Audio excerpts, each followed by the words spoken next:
কিভাবে বুঝবেন আপনি ইএফটির মাধ্যমে বেতন পেয়েছেন কি না? এটা বোঝার জন্য আপনাকে প্রথমে যেকোনো একটি ব্রাউজারে যেতে হবে। সেখানে গিয়ে ইএমআইএস ওয়েবসাইটে ঢুকতে হবে। সেখানে এমপিও ইএফটি এখানে ক্লিক করতে হবে। এখানে যাওয়ার পর আপনার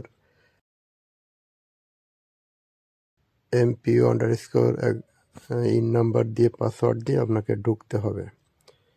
ঢোকার পর প্রথমে আপনাকে বাম পাশে কোন বছরের